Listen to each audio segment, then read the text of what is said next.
Okay, Ted, you're all set. Ready to go? Joe? Yeah. Okay. Good evening, ladies and gentlemen, and welcome to a regularly scheduled meeting of the Zoning Commission of the City of Danbury, September 9th, 2025 at 7 p.m. Let the record show we'll be the roll call at 7:03. Commissioner Bennett is absent. Commissioner Botello, Present. Commissioner Cabrera Here. is here. Commissioner James, Here. Commissioner Jowdy is absent. Commissioner Nazario, Here. Commissioner Nejame, Here. Commissioner O'Neill. Here. Mr. Harrison is absent. Commissioner Villacrez, absent. And I'm Chairman Haddad. 1, 2, 3, 4, 5, 6, 7. 1, 2, 3, 4, 5, 6, 7. Okay. The next regular meeting is scheduled for October 14th, 2025, because there is no meeting on September 23rd, 2025 due to Rosh Hashanah. Everybody should have received our minutes for August 26th. It was public record and also was part of everyone's packet. Ms. Reed, do you notice I still say packet?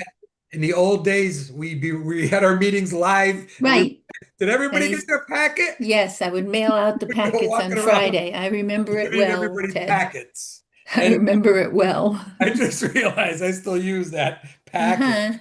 Uh-huh. Email, I should say. Mr. Chairman, I make a motion to accept the minutes of August 26th. The newly haircutted Commissioner Botello makes a motion Second. to accept the minutes of August 26th, second by Commissioner Cabrera. Any discussion? All those in favor, proceeding by saying aye. Aye. Those opposed, minutes are accepted unanimously. There are no public hearings this evening. To abstain because I was not at the meeting, Oops, I Just didn't for hear the that. public. Just for the public record. Thank you. I should have picked that up. Okay. There are no public, thank you. There are no public hearings this evening. There are no continuation of any public hearings.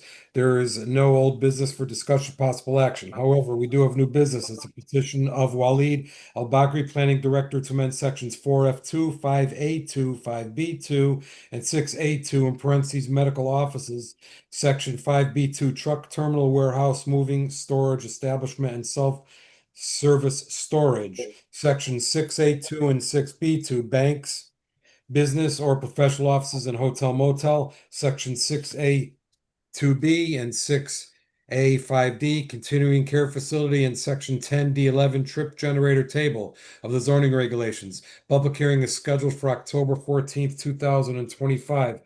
Commission members, I'd like to get a motion to receive this petition, refer it to the Planning Commission for their recommendation, notify all surrounding communities that need to be notified according to state statutes, publish it in the town clerk's office and all other necessary required publications according to state statutes, and to set the public hearing for October 14th, 2025. Who wants to make that motion? I make the motion as stated. Motion by Commissioner O'Neill. Is there a second? Second. Second by Commissioner James. Any discussion? All those in favor signify by saying aye. Aye. Aye. Opposed? Thank you very much. Director, did you want to talk about this at all briefly, or just move on to the next? Come on, outside. Peeps and poops, remember? Director, you're muted. Mr. Chairman, let's move on. I'm going to touch upon it during the presentation as well. Oh, beautiful. Thank you. There is no correspondence, and under other matters, we have a workshop session. Second workshop session in a row. Continuation of discussion on the recent changes of the zoning regulations. Director, do you want to do it the same way we did it last time? As you go through it, if anybody has a question, just go ahead rather than saving them to the end.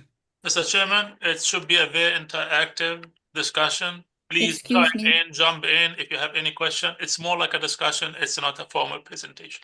Thank you very much. Let the record show Commissioner Jowdy is here. Okay, got it. Mr. Okay. Jowdy, how are you?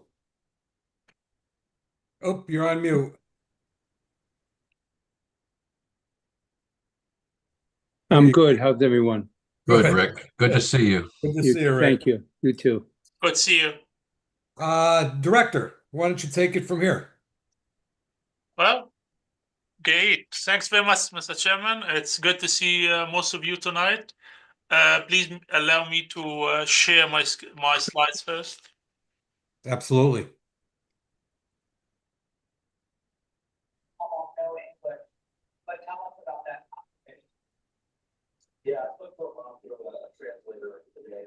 Can you see it now?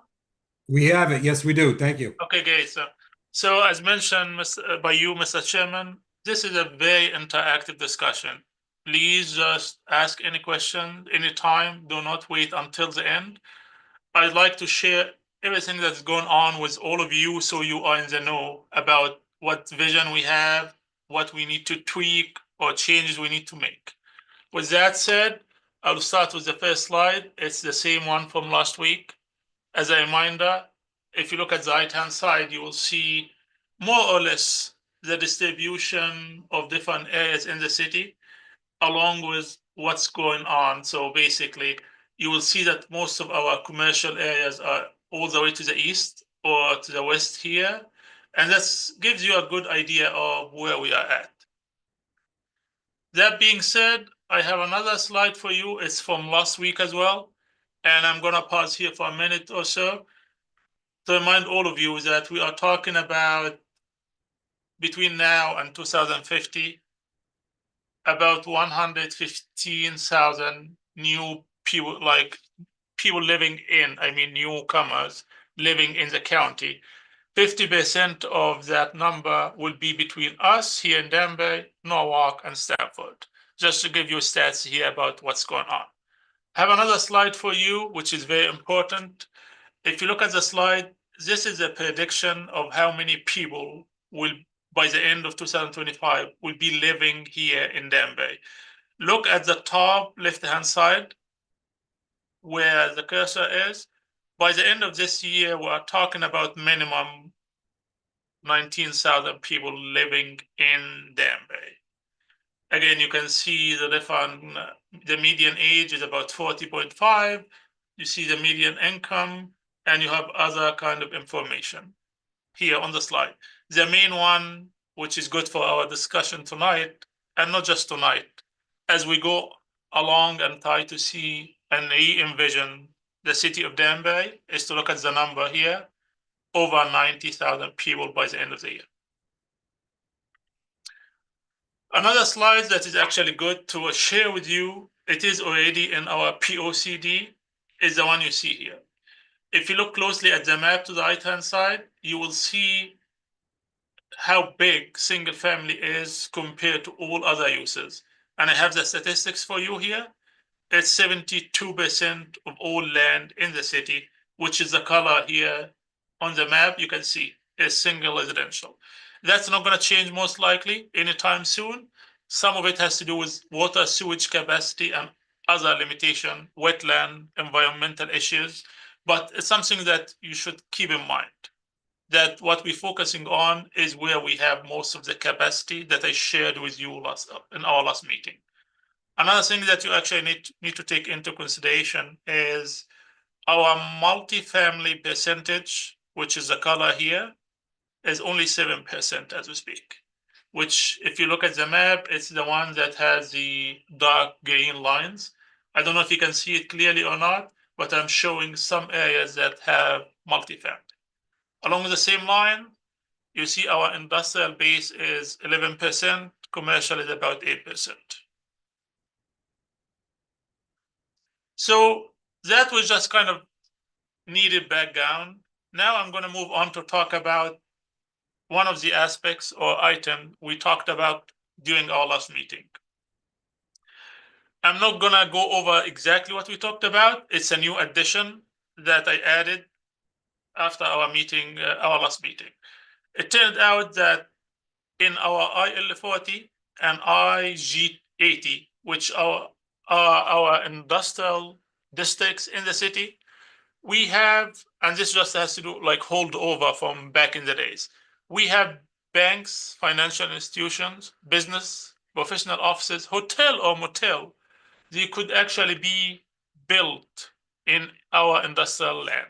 If you recall, we had a kind of sensitive application that was about a zoning from industrial, to be more specific, from IL40 to residential, and there was an argument that we are losing our industrial base. However, what most people did not know, as we speak, our zoning regulations don't protect our industrial base. That's what we are trying to do now. We are trying to eliminate these uses that I mentioned here, along with the ones I talked about during our last meeting, from our industrial land. Let me be very clear and remind you, we don't want to turn existing one to be non-conforming. So the language will have a clause saying existing ones will be treated different. And when you get the package or the packet that you will get from Joanne, you will see what I'm talking about. We will give the option for existing ones to expand if they want, but the new laws or regulation will not allow totally new ones that do not exist. So there will be a big distinction between existing and one that are applying anew. Director, may I ask? Sure. Did you already have that provision drawn up? You have that proper language and all that? Yes, all of it is actually. Great, thank you. And we were very careful because when we did our research, some of the existing uses might want to expand. Yeah, I was concerned about making some of these people pre-existing non-conforming, wondering if there was a way to protect them through language. And I was saying to myself, you can't ask that question. It's crazy. And then all of a sudden you said you've come up with a way. So that's a great idea. Thank you. We don't want to just punish people that when they applied, it was permitted and they might have opportunity for expansion. Sure. Moving on, I'm going to remind you with the same map that I shared with all of you during our last meeting. We are still, as you know, discussing how this will be finalized, but you are already in the know about potential boundaries. Some of the locations you see here might be taken out as we actually go over the whole project and we have public engagement, and I'm already talking for a lot of property owners. So, but you get a general idea of what we are talking about. Along the same lines, once you see the document I'm working on, you will see it's very different. I'm talking here about the corridor study. We will have design guidelines. We're going to have sketches to make it very clear what our expectations are. Believe it or not, over the years, our zoning regulation were not clear about the expectation for how the site or buildings are designed. We have some regulation, but they are not even enough.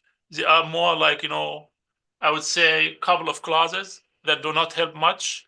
And we are at a stage now where we need to be clear about expectation. By expectation, if you look at here at the slide, you will see it talks about the roof, it talks about the parking area, the building facade, the percentage of glass, the setbacks, all the stuff that you'd expect in a city that has now about 90,000 people. And again, it's very important to have images, sketches. I have been working on them because sometimes language can be difficult to understand. You need visual element, which we are lacking in our zoning regulations. Let me actually tell you what we have now in our zoning regulation in terms of design standards. All what we have so far, as we speak, we have a section which I'm highlighting here, G. It's titled Additional Residential Regulation. It's under section 4. And this is all what we have. It's repeated over and over again. It talks about screening parking, front yard landscaping, sidewalks and curbs. It's silent on any other design aspect. So what I'm saying, it's lean to the point of being a little bit meaningless. And as a result, I will show you what we have. If you look at the slide here, if you look at the top here, this is what the quality of design we get. It's basically a blank wall. I'm sure you must have seen many of it here in town, and it's very difficult to talk about it when we have an application because unless the applicant is willing, we don't really have the regulation to make a convincing case that they should actually do something similar to what you see here in the bottom. I'm sure you agree with me that what we see here, it's not from Dam Bay, but this is what we should aspire for. If you have multifamily, there's no reason why you cannot make it aesthetically pleasing and looks more in character with what the city should have. How would you do that? We need to have regulations. So what this is a different project I'm working on. It's different from the corridor. I'm working on a future project to have design standards applicable anywhere in the city. And it will have different sections. If you go over the slide here, some of it will be applicable to multifamily, some of it will be applicable to all other applications. I'm working on it already. And you can see, I didn't want to share it with you because it's still missing a lot of pieces, but you get a gist or the idea of where I'm heading. It will be one section, not all over the zoning regulation, that talks about design for sites and buildings. Director, Yes. if I may, regarding natural character, what would that be? What would the definition of that be, or what would an example of that be? I have another slide that will explain what I'm talking about. Okay. Also, Director, could I mention just one thought is Sure, yeah. that what you're trying to get away from is what we all realized as kids, that there was a place on Town Hill and they called it the barracks. And that's exactly, see, I knew I was going to get a reaction. That's exactly what you want to get away from. And that should be highlighted in specifications that we do not accept barrack type housing. So you might want to do the notation. Teddy knows and Rick knows and Tommy knows. So we know what we don't want. Yeah. You know what? That's a good starting point. We know what we don't want, then we can work from that point to see what we want. But if that's a standard part of every specification, there's no such thing, because it's characterized as barrack housing. It's meant for bases where they have the military. It's like, that's it. All right, I'll keep quiet. You might be talking about the old military. If you go to some of the new bases, you will like even the design. It's no longer the same what it used to be. So they're ahead of us. Yes. Good pickup. So I have some example here for what you were talking about, Mr. Chairman. Okay. Not this one, it will be the following slide. But I'm just trying to be general here. Look at when you have a parking lot. What we have is mostly paved parking lot. Mostly we don't have any space for landscaping. And I know some of you might pick on this one, but I'm going to mention it already. You see the landscaping here along the building. We call this foundation landscaping. I don't know how it was missed before, but you see new building, they don't have that kind of foundation landscaping, which softens the feeling of concrete, especially if the bottom is made of concrete. Somehow we didn't pick up on it, but we are going to correct this mistake. Another one that I was talking about, you see, if you go to a big parking lot, what you see on your left-hand side is what is expected now. If it's a big one, there needs to be a walkway connecting between the parking spaces and the buildings. And at a minimum, it should be similar to what you have in your right-hand side.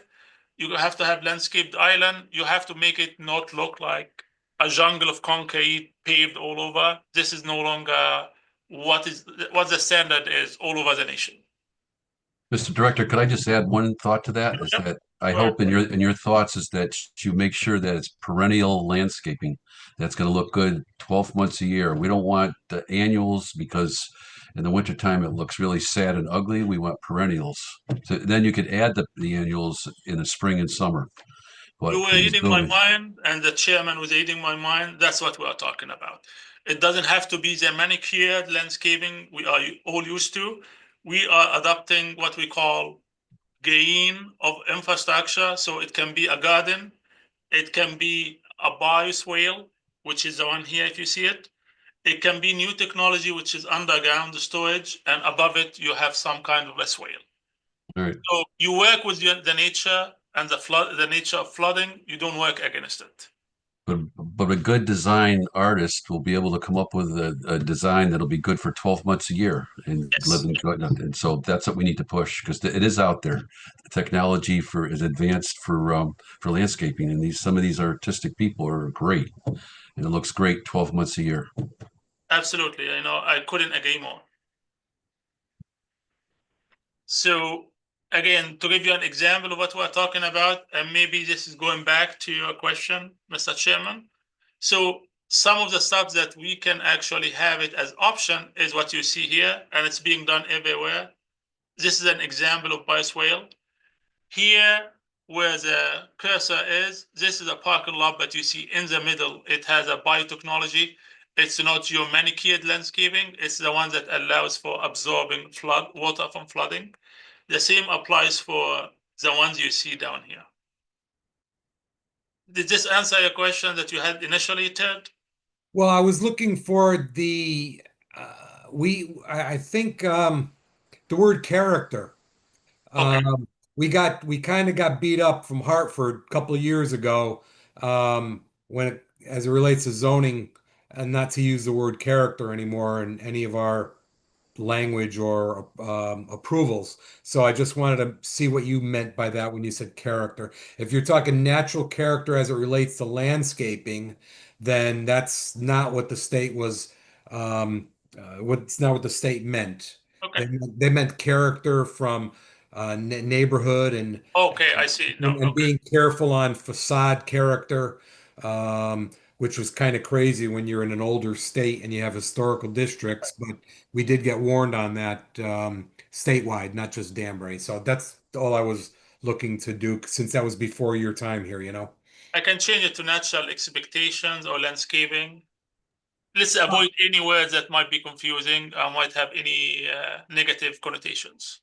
Yeah, I mean, think about that. All I just want to let you know is it was, because it caused an uproar with a lot of towns in Fairfield County See, because we use the word character a lot I see. in our approvals and our denials, you know. So, Got you. but now that I know what it meant, that landscaping and nature character that way. I understand. So we can use maybe a natural environment or something like that. Yeah, yeah. Thank you. Landscaping was good. And I'm actually working on this now. This will actually needs to be discussed more, I find. But the goal is will be one section in the zoning regulation that talks about site and building design all in one area. The way it is now, it's everywhere and it doesn't help at all. And it doesn't even have any meaningful regulation. All what it has is what I shared with you. No wonder over the years, and by the way, I'm not going to mention the location, but the building you see here on the top of the slide, that's a newly approved one outside. It's not in downtown, because in downtown we have design regulation. The one you see is an actual one outside of downtown. Huh. I don't want to mention the address or any of that stuff, but just it gives you an idea of what we get. Hey, Waleed, Yes. I have a question. Sure, go ahead. Waleed, one thing we seem to always forget, and again, the photos are spectacular. They look beautiful, but winter time, snow removal. I mean, it seems like we never taken consideration of that part of it. What's your thought on that, Bob and Waleed? Hey, Bob, you want to start or do you want me to start? Well, okay, just in my position, when I build a development, that's one of the things we take into consideration. And one thing that I like about it is to have roofs over entrances. That helps so that you don't have, like you have the design in the front where this is susceptible to ice, snow, and there's no protection. So that's always going to be a nightmare. But then you have to think about your storms, and the storms don't come as big, but they come sometimes numerous. And so you have to have an area when you're developing so that you can move the material, the snow material, to the point where it becomes out of the way and you can still function. So it depends on how much snow you're going to get that winter. And like we've had times where I've had to get my backhoe down there because the piles were like 15, 20 feet. But in the size of the complex, it should be big enough so it like the one on the all the way on the left here, that you have enough open space that you can use it to be able to put your snow. So that whole concept should be able to handle, and the whole project should be able to handle its own snow and snow application removal.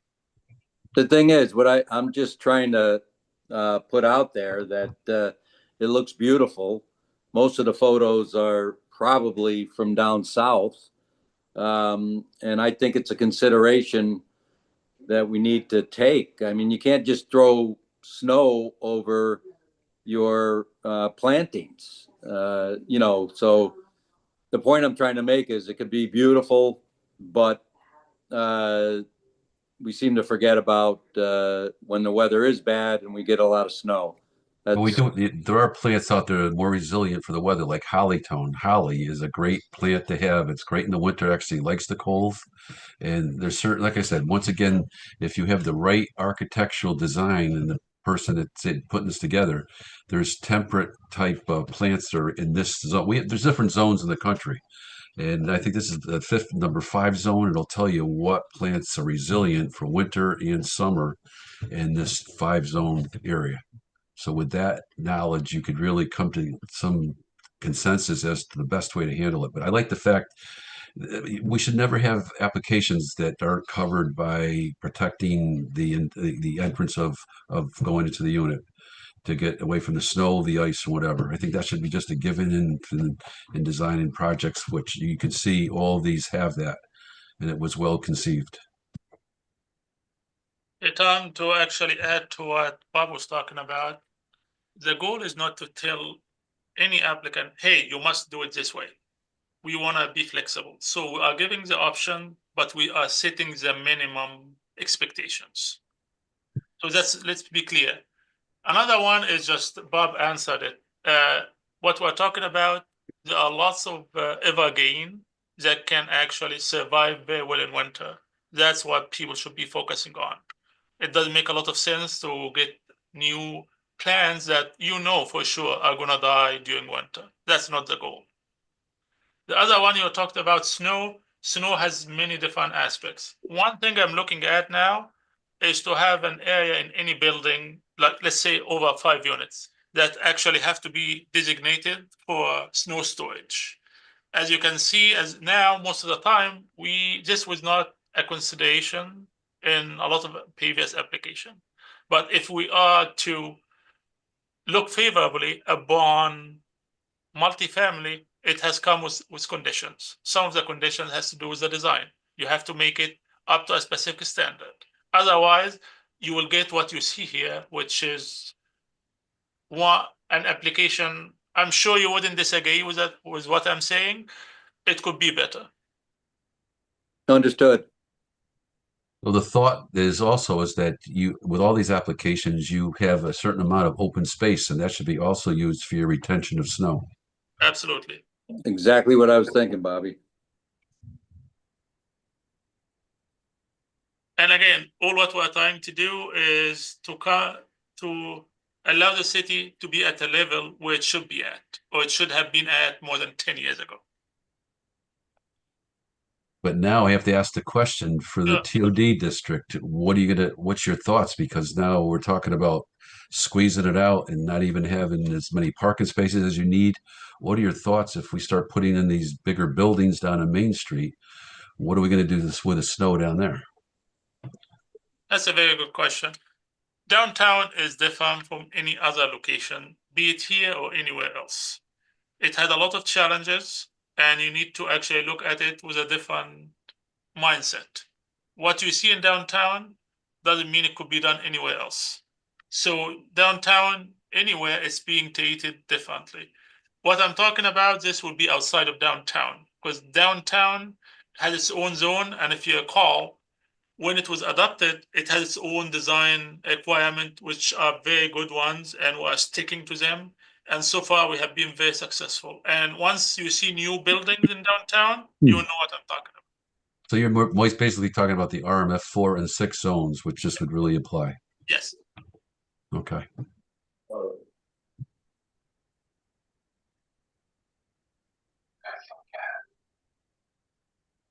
And again, if you have any question, if you have comments, my door is always open, or you can call me. I would like you guys, when you have ideas, to contact me and we can discuss. All what we're trying to do is not all of it will happen at the same time, but I would like you to be in the know about where we are heading. Thank you. Commissioner Jody has his hand raised. Rick? Yes. I think this is great. The problem that might come up is the developers will say, well, this is too expensive to do. Land is expensive, materials expensive. We did get the rents took a great jump, which helped the developers develop a nice product. But maybe even small incentives to builders to go this route rather than to stay with the regular basic route might be helpful. We don't forget, me as well as everybody else, we love to do things. We like to give back to the town or to the city, but it is a business, and if we get incentives, get excited, get them excited, get me excited, and I think it could happen. Thank you, Commissioner Jowdy. I want to be transparent with you and just discuss what I know. The idea of giving, if you are talking about financial incentives, I'm not sure it's something that could be pursued at the time. As you understand, and you know very well, the city had a lot of priorities going on. So what can we do? I can tell you what we can do from a zoning point of view. We might not go with the whole requirement. We can mix and match, but have minimum requirement that still will up our game in terms of the expectation, but wouldn't be too hard to actually meet as an applicant or developer or builder. Thank you. Thank you, Director. Thank you, Commissioner Jody. Commissioner Jody, you all set? You good? Yes, thank you. Thank you. And going back, Mr. Chairman, do you have any questions about, we talked last week, last meeting about the new, the proposed regulation. You have it in front of you. So basically everything we talked about during our last meeting, in addition to this slide here, is what you have in front of you. So all what we agreed on is what you see. And I believe, and it's not just a believe, I'm certain it's much needed, and it's something that we collectively should work on.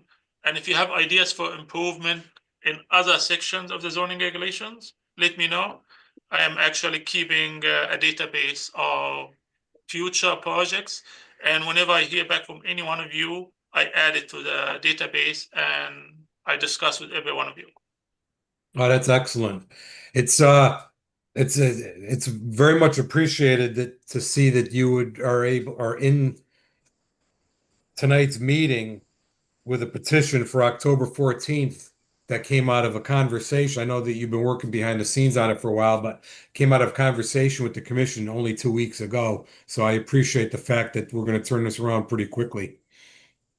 No, that's great. And some projects, as you all know, can take more time based on how sensitive they might be.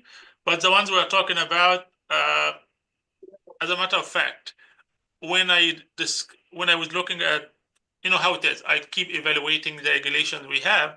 Sometimes you pause and say to yourself, what is going on? Why do we have it this way?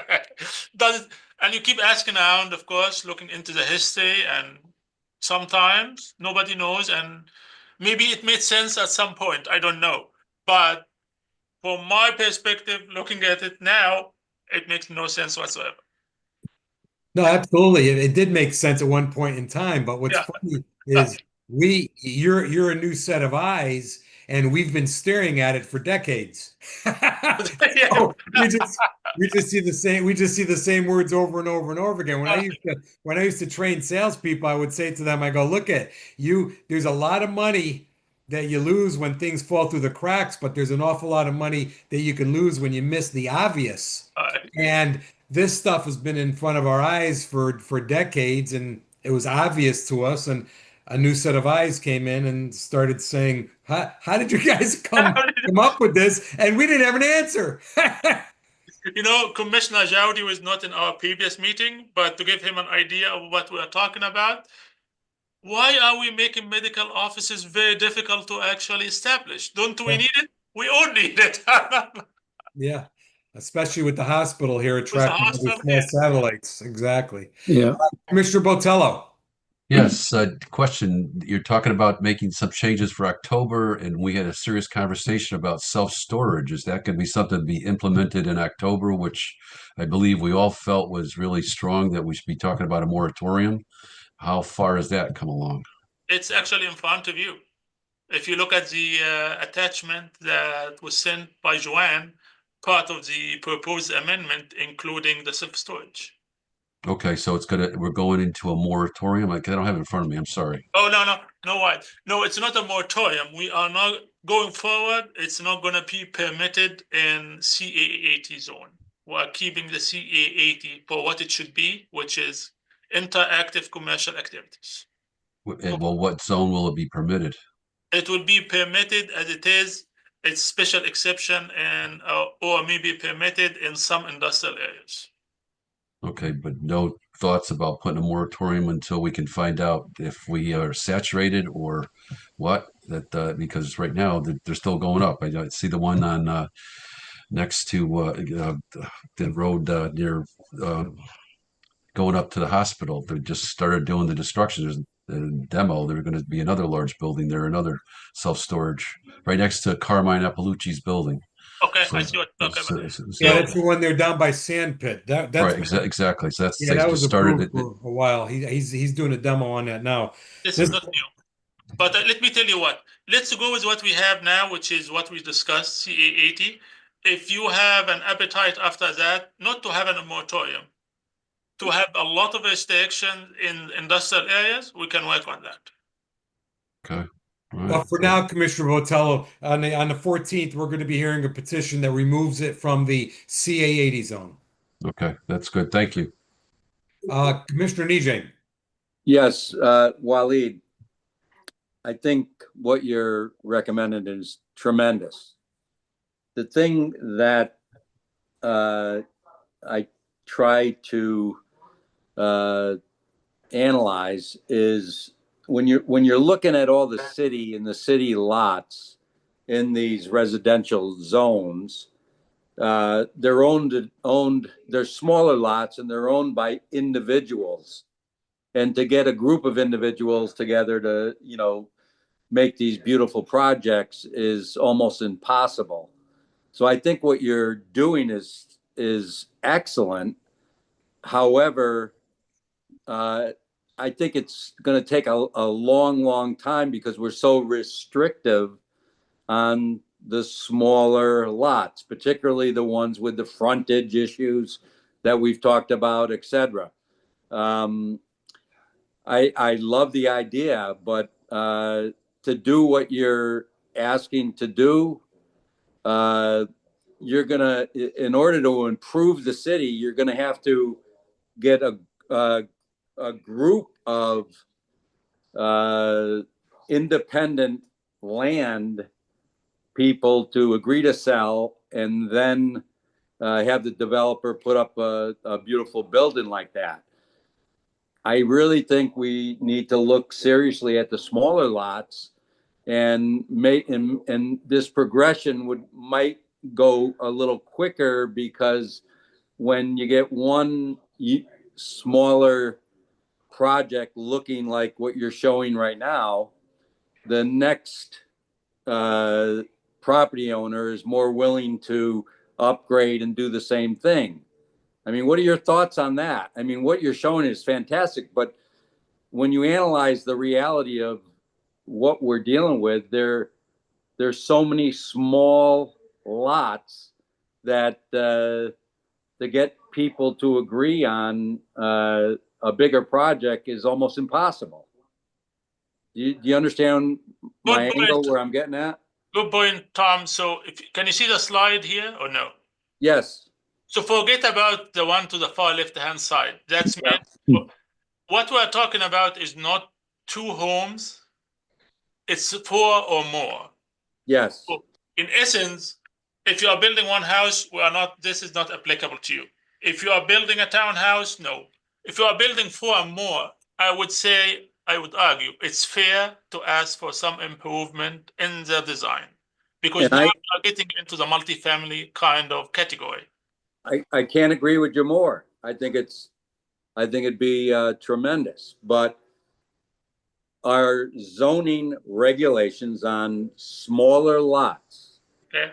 are too restrictive, in my opinion, because that middle unit, that middle slide you have there, This one? right in the middle, yeah, Okay, this one. point it again. This one, can you see? Yeah, that one. I could have talked my son into building that project Okay. right across the street from Bobby. Okay. I'm following. And what I'm trying to give you an understanding of is because of the restrictive smaller lot regulations, it would be impossible. I'm just trying to point that out to the commission. Okay. Bobby, Bobby, how do you feel about that across the street from your project? I look at your project, I see the way it's coming out, and I think it's a shame that you weren't able to at least get one more unit on that property. It's just ill-conceived that I think you could comfortably have put one more unit on there and done something really. You're doing something nice, really nice, anyways. But I think should have had one more unit that was approved. But you're an R3 zone, so that's what we should be looking at.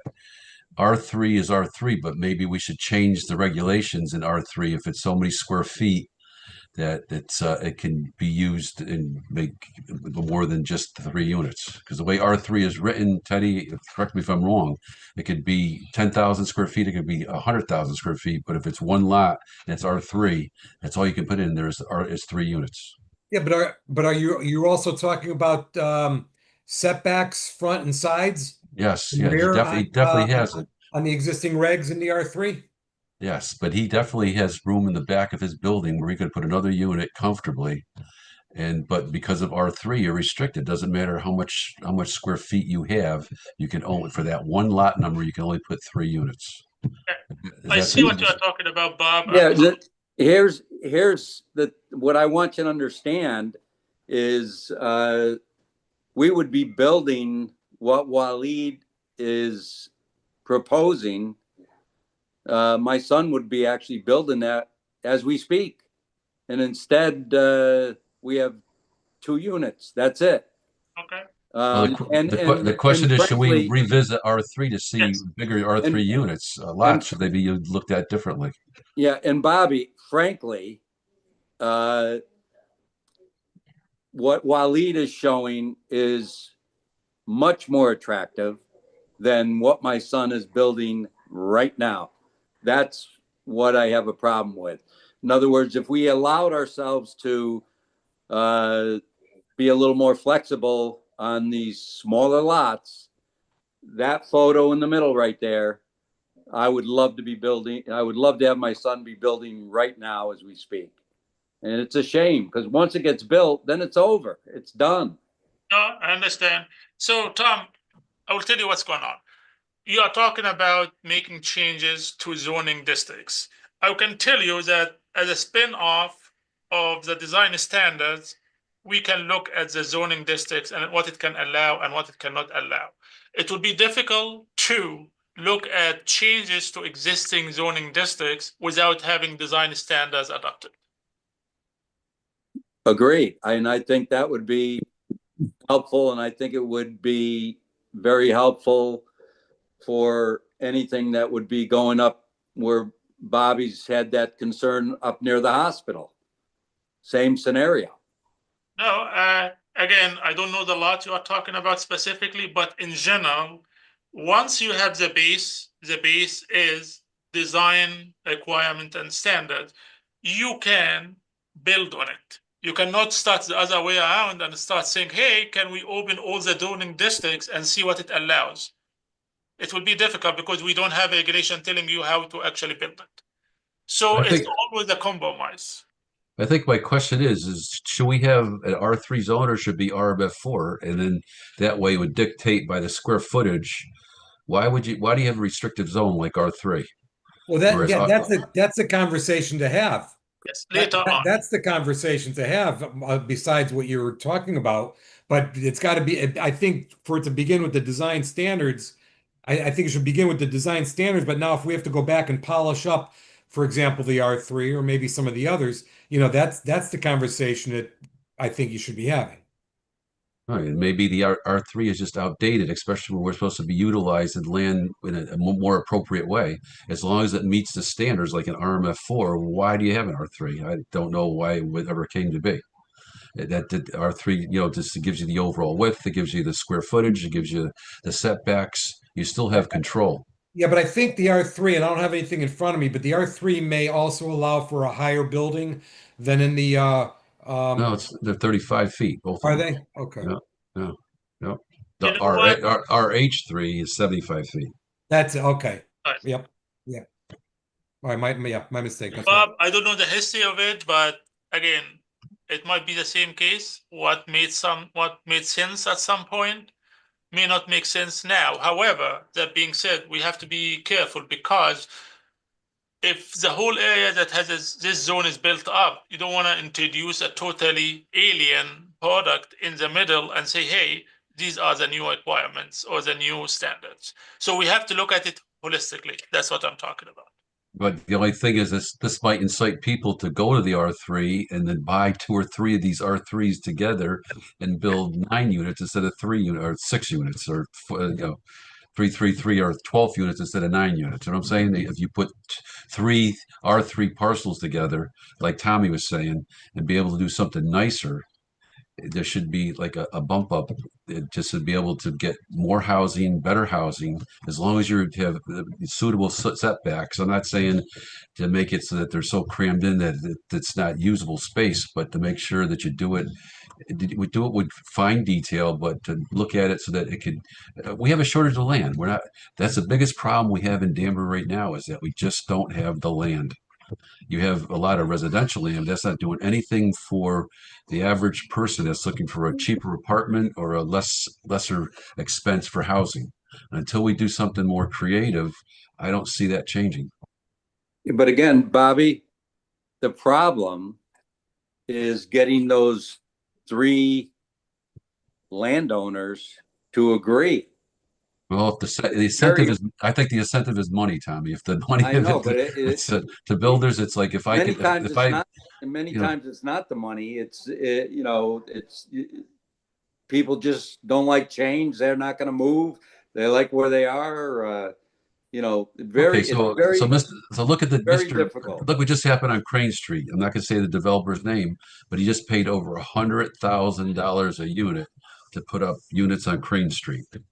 So that is where the market is going. That means that there's such a shortage of land that people, I always thought like if you were over 50, 60,000 a unit, you were pushing it. Now the application goes to 100,000.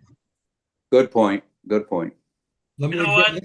It's all good points, and I know we're not going to figure all of them out tonight, but at least we started the discussion. That's good. Yes. Let me get Commissioner O'Neill in here. Commissioner O'Neill.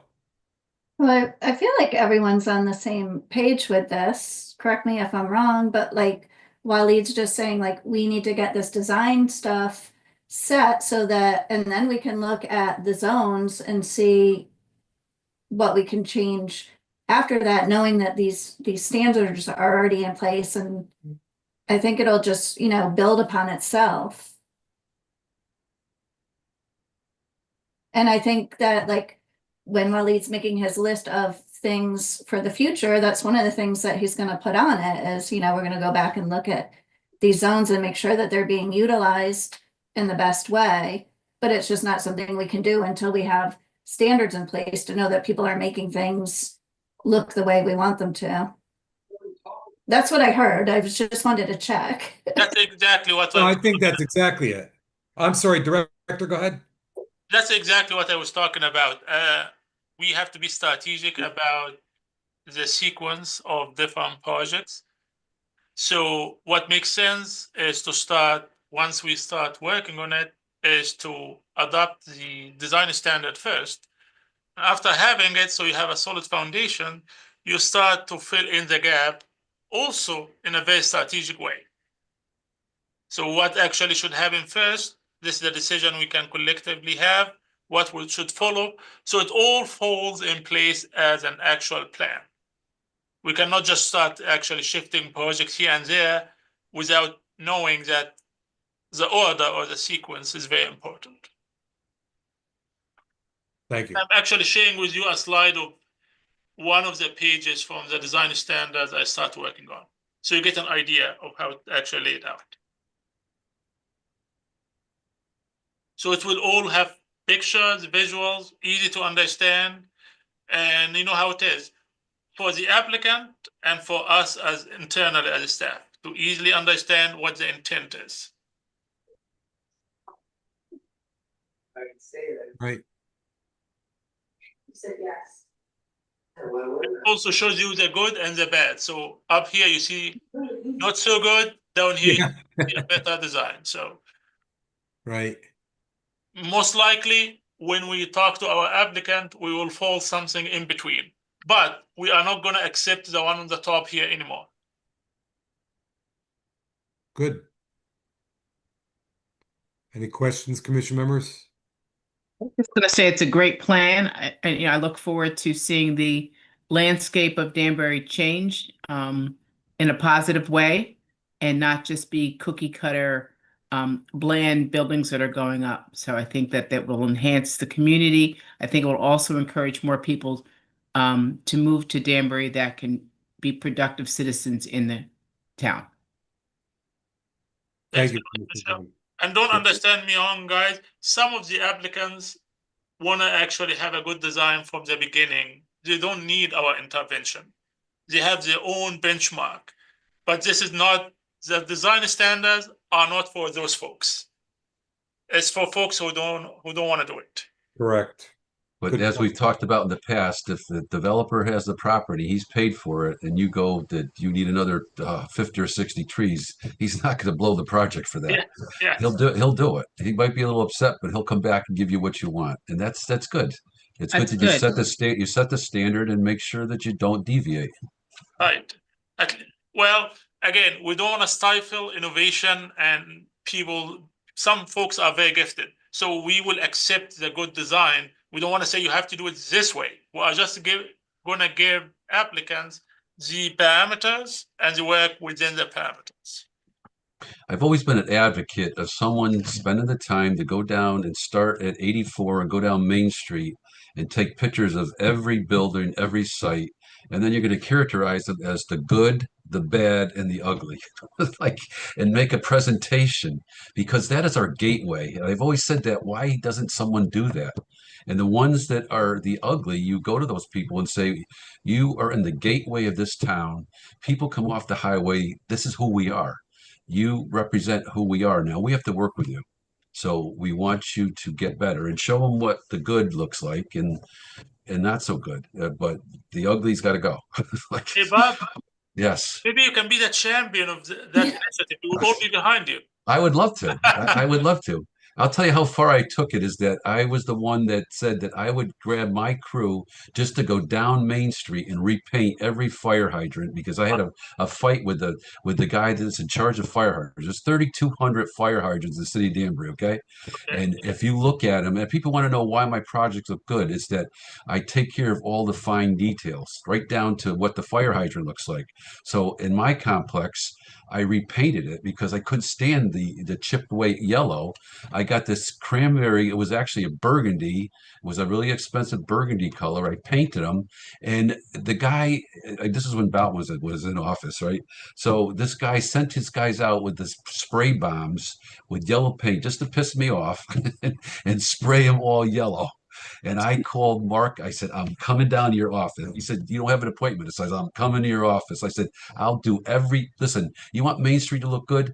Start with the fire hydrants. Who's in charge of them? You got 3,200. You don't expect the firemen that are going to be sanding and painting these things.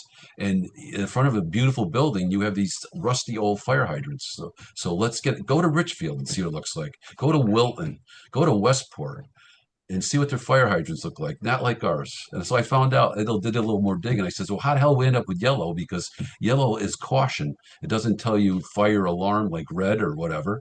And because it's yellow is caution. They said that's the cheapest one that they have. That's why we have it. Hey, Bobby. Bob. Bobby, remember Yes. going down Street, the opportunity zone that we got knocked out of? Remember? Right. Yes. Prime example. Yeah, it's just, and so, but there's always things that we could do to make it better, and it's a lot of it's little things. But like I said, there's no reason why, like me, I have this building on Main Street, and next door to it, it looks like Bridgeport at night when they pull the metal gates down, and it's awful. And I keep asking people, why can't you do something about it? That's what people see when they drive down Main Street. Like, this looks like Bridgeport.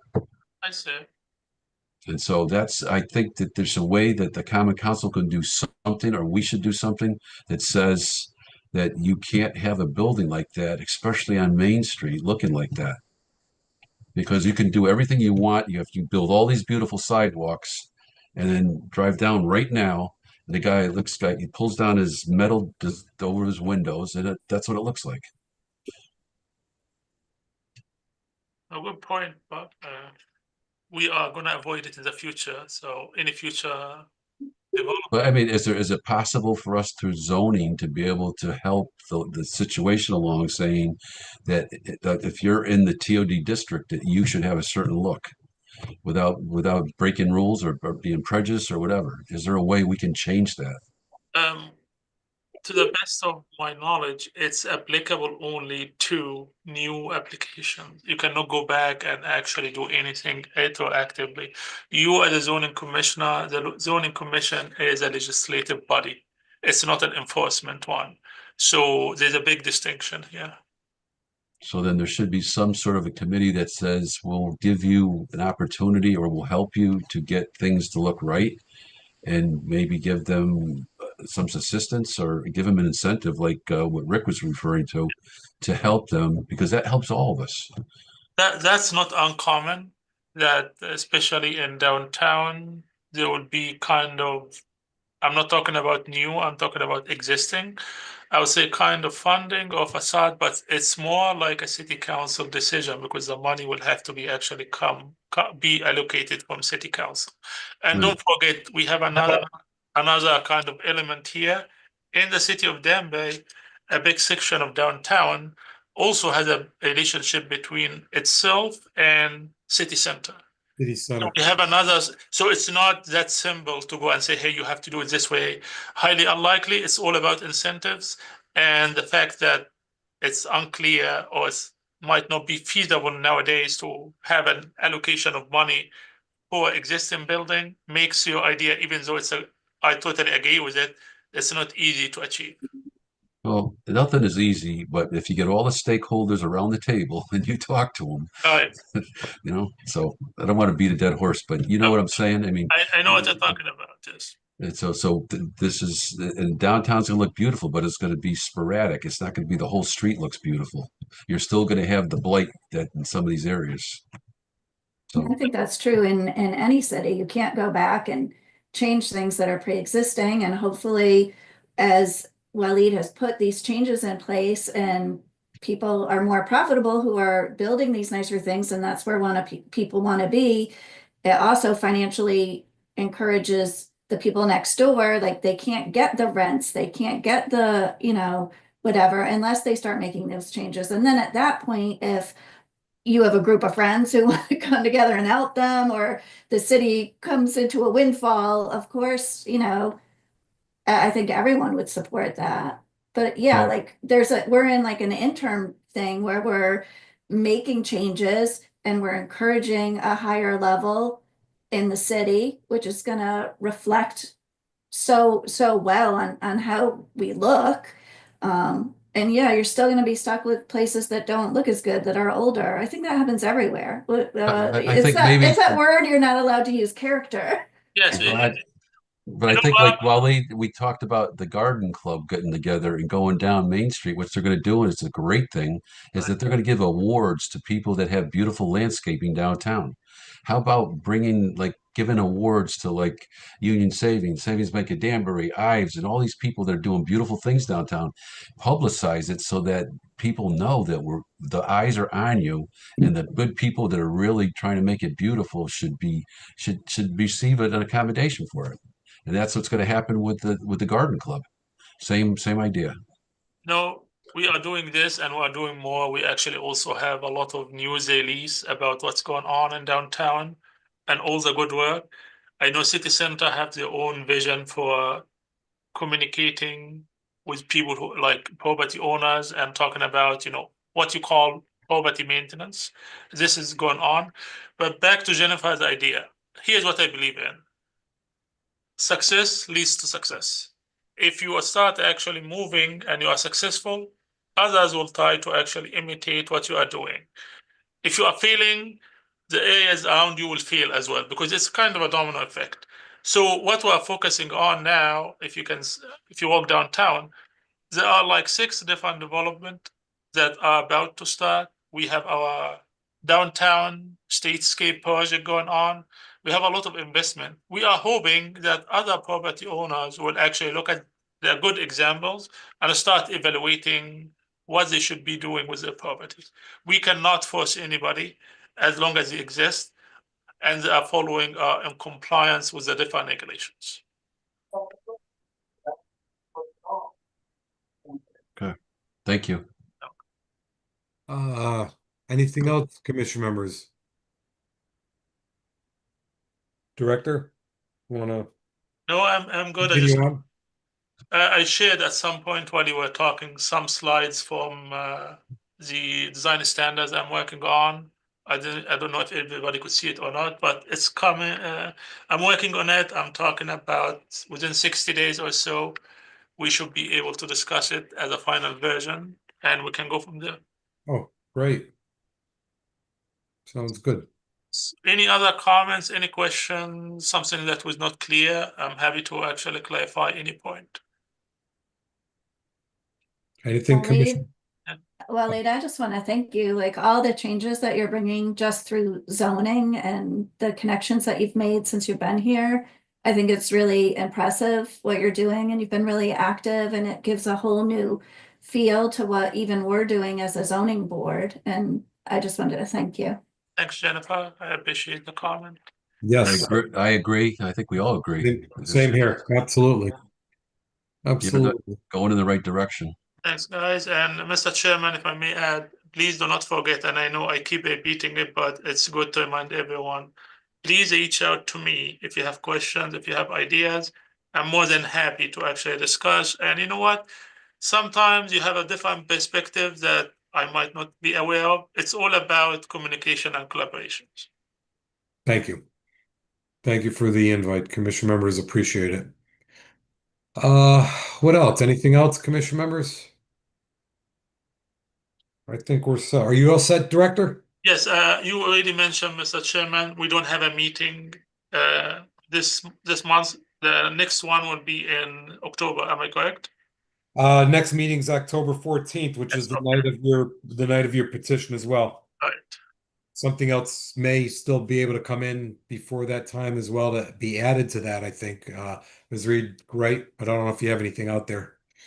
It would have, excuse me, it would have to be a special permit, because an amendment or